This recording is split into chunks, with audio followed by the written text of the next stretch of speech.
সকলকে শুভ বৈকাল।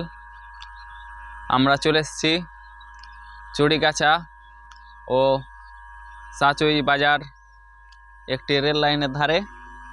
এখানে একটা গাছে ঘুঘুর বাসা রয়েছে, তো আপনাদের দেখানো হবে ঘুঘুর বাসাতে ডিম পাড়া হয়েছে। তো আমরা এই পথ দিয়ে যাচ্ছিলাম অনেকজন কাজে, তো যেতে যেতে আমরা দেখতে পাই ঘুঘু বসে রয়েছে, বাসাটিও দেখতে পাই, দুটো ডিমও পেড়েছে। আজকে দেখেছি দুটো ডিমও পেড়েছে। আর আপনার আজকে ঝড়ও হয়েছে, মানে কাল রাতে ঝড়ও হয়েছে। তো ঝড় হওয়ার পরে একটি ডিম কিন্তু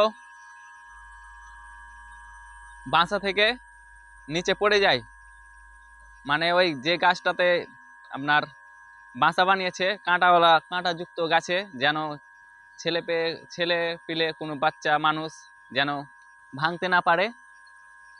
বাসাটিকে খুব মজবুতভাবে বানানো হয়েছে কাঁটাযুক্ত গাছে, মানে কেউ হাত ভরতে পারবে না, যদি হাত বাড়াতে যায় তো হাতে কাঁটা ঢুকে যাবে, এত মানে গাছটা কাঁটাযুক্ত। তো আপনাদের নিয়ে যাচ্ছি দেখাতে।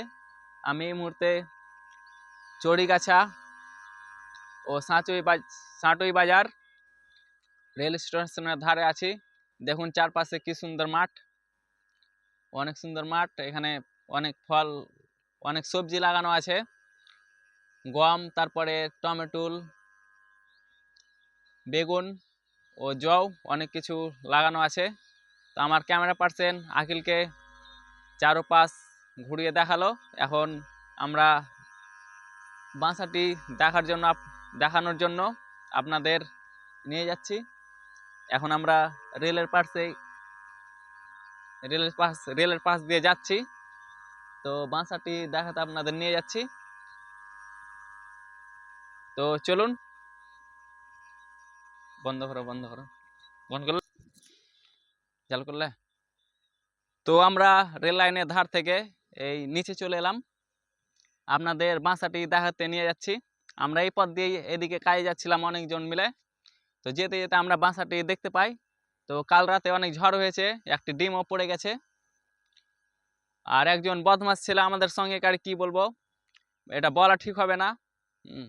এত বড় মানুষ হয়ে ও, মানে কি বলবো, একটা ঘুঘুর ডিমকে আক্রমণ করার চেষ্টা করছিল। তো মারতে গিয়ে ডিমটি ভাঙেনি, বাসাতে থেকে যায়। আর যেটি কালকে ঝড় হয়েছে দিয়ে তারপরে ওই ডিমটি কিন্তু একটু পরে ভেঙে যায়, আর ঢেল মেরেছে। ঘুঘু বসেছিল, ঘুঘুটা কিন্তু লাগেনি, লেগেছে কি লাগেনি ওটা সঠিক বলতে পারবো না, কিন্তু ঘুঘুটি উড়ে পালিয়ে যায়, আমি নিজের চোখে দেখেছি। কিন্তু এইভাবে মারা পশু পাখি ঠিক নয়। খুব আদরের, খুব দেখতে ভালো লাগে। হয়তো কিছুদিন পর ঘুঘুটি মা হতে চলতো। ডিমটি পাড়া কিন্তু বেশি দিন হয়নি। এদিকে ঘুরাও, এদিকে ঘুরাও, কথা বলছি আর ওদিকে ঘুরে হোক না, যখন ঘুরে তো বলবো। ডিমটি পাড়া কিন্তু বেশি দিন হয়নি, কালকে ঝড়ে একটি ডিম পড়ে যায়। ও আজকে সকালে দেখার বাহানা করে ঢিল মারে ঘুঘু মেরে খাবো বলে, কিন্তু ঘুঘুটিকে মারতে পারেনি, উড়ে পালিয়ে যায়। একটি ডিমও কালকে রাতে ঝড়ে পড়ে যায়, আর ঢিল মারতে গিয়ে ওই ডিমটি কিন্তু পড়েনি, বাঁচাতে থেকে গেছে। তো এখন একটি ডিম ফাটা আছে, আর আপনাদের দেখাবো আর ঘুঘুটি এখন আছে কি নেই। এই তো আমরা চলে এসেছি এখানেই, এই গাছটি দেখুন অনেক কাঁটা, দূর থেকে হয়তো আপনারা দেখতে পাচ্ছেন না, আপনাদের কাছে আমি জুম করে দেখাচ্ছি। তো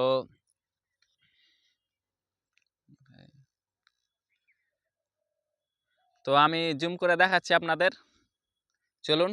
আর ঘুঘুটি আছে কি নেই আপনাদেরকে দেখিয়ে দেব। দেখি যাই, বাসাটি দেখতে পাচ্ছি আর ডিম কিন্তু দেখতে পাচ্ছি না। এখন যাই, আমার আকিল ভাই ক্যামেরা করছিল, ও কিন্তু উপরে উঠে গেছে। ঘুঘু আছে? ঘুঘু নাই বলছে, ডিম আছে? ডিম নাই খো, ডিমও নেই। কি অবস্থা দেখছেন, মানুষে একটা প্রচুর ডিম দুটো পেড়েছিল, কি অবস্থা করছে দেখেন। বাঁসাটি ঘুঘুটি কি কি কষ্ট করে বানিয়েছিল ছেলেপুলে, আজকে কয়েকদিন থেকে নজর লেগেছে আর রাখলো না, ঘুঘুটিও মা হতে পেল না। আমার একটা কথা মনে হচ্ছে ওই অনেক ডিস্টার্ব করার কারণে ঘুঘুটি হয়তো অন্য জায়গায় বাসা করে হয়তো ডিমটি সরিয়ে নিয়েছে। মানে ঘুঘুটির ওপরে অনেক আক্রমণ করা হচ্ছিল, অনেক ধকল যাচ্ছিল তার দিয়ে ওপর দিয়ে, তার কারণে হয়তো ঘুঘুটি বাচ্চাটিকে সরিয়ে নিয়েছে। ওদিনকে এখানে বসেছিল, এই জায়গাটাই বসেছিল, দেখুন এখানে চাষ করা হয়েছে, বেগুন চাষ করা হয়েছে, এখানে বসেছিল। আর এই যে বাসা, এখন বলতে পারছি না, উপরওয়ালাই বলতে পারবে। তার মা অন্য জায়গায় বাসা করে ডিমটিকে সরিয়ে দিল, কি কোনো বদমাস ছেলে এসে ডিমটিকে নিয়ে পালালো। এখন কি বলবো, উপরওয়ালাই জানে, আপনারা কমেন্টস করে জানিয়ে দেবেন। আর দেখুন কাঁটা অনেক, তারপরেও তার মা কত কষ্ট করে কত সতর্কভাবে এই কাঁটাযুক্ত গাছে ঘুঘুর বাসাটি বানিয়েছিল নিজে। ডিমও পেড়েছিল, হয়তো কিছুদিন পর মা হতো, বাচ্চা হতো, কিন্তু বদমাস ছেলেরা বিরক্ত করার কারণে